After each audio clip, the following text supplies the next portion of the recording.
हरे कृष्णा। आज के भागते दौड़ते इस जीवन में हम प्रभु की कृपा और आशीर्वाद कैसे प्राप्त करें, आइए इस बारे में बात करते हैं। जरूरी नहीं कि हम बड़ी बड़ी साधनाएं और जप तप करके ही प्रभु को प्राप्त करें। आप अपनी सरलता, सहजता और प्रेम की भक्ति से भी प्रभु के आशीर्वाद को प्राप्त कर सकते हैं, उनकी कृपा को प्राप्त कर सकते हैं। जब प्रभु की कृपा हमारे ऊपर होती है तो हमारा जीवन बहुत ही सहज, सरल और सुंदर बन जाता है। तो इस आज हम नवधा भक्ति के बारे में बात करेंगे, जिसको आप अपने सामान्य जीवन में भी करके आप प्रभु की कृपा और आशीर्वाद प्राप्त कर सकते हैं। इस नवधा भक्ति को सतयुग में सबसे पहले प्रहलाद ने हिरण्यकश्यप को बताया था।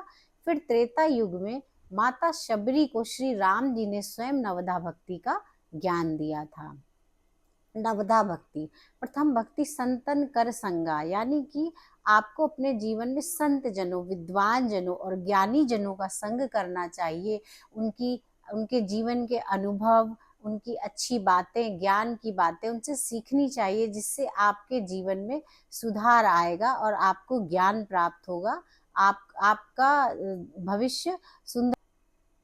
दूसरी भक्ति है मम कथा प्रसंगा। श्री राम जी कहते हैं कि मम कथा प्रसंगा, यानी कि जहाँ कहीं भी ईश्वर का गुणगान होता है या उनकी भक्ति होती है या उनका नाम जप होता है, तो ऐसी जगहों पर आपका मन लगता हो, आप प्रेम पूर्वक बिना किसी अपने लाभ या प्रयोजन के उनके भक्ति को सुने, उनके नाम जाप को सुने, उनकी कथा प्रसंग को सुने और उसको प्रचारित प्रसारित करें, जिससे जैसे आपको वहां पर जाकर अपनेपन का अनुभव हो, प्रेम का, प्रभु से प्रेम का अनुभव हो और बहुत ही श्रद्धा भाव से आप उसको सुने।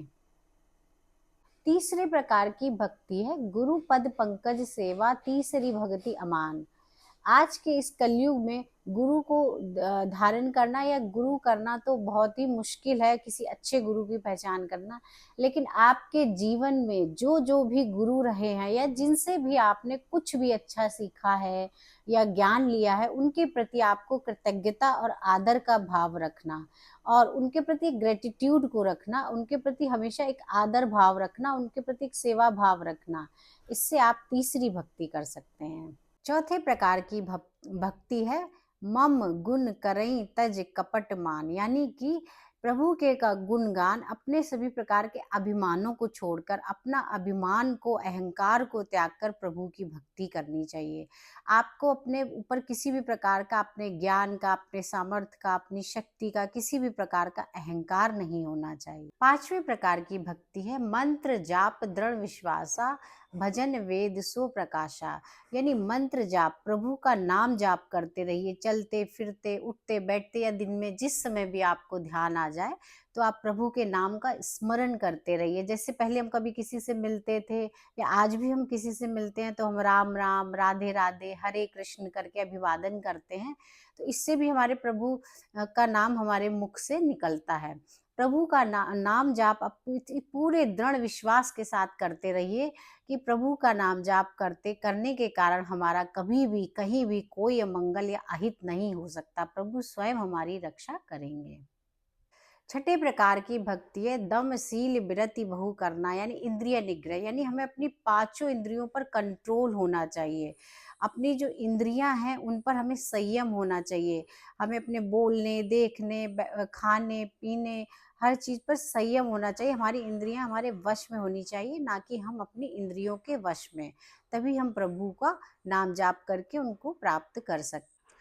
सातवें प्रकार की भक्ति है निरत निरंतर सज्जन धर्मा, सममय मोही जग देखा, यानी सभी प्राणियों में को आप समान भाव से देखिए। चाहे आप उच्च पद पर हो या आपके पास कितनी भी शक्ति और सामर्थ्य हो, लेकिन आप सभी प्राणियों को समभावना से देखें, सब में प्रभु को ही देखें और किसी भी प्रकार से किसी के साथ कोई भी भेदभाव ना करें। सबके अंदर प्रभु हैं यही जानकर सबके साथ समान रूप से व्यवहार।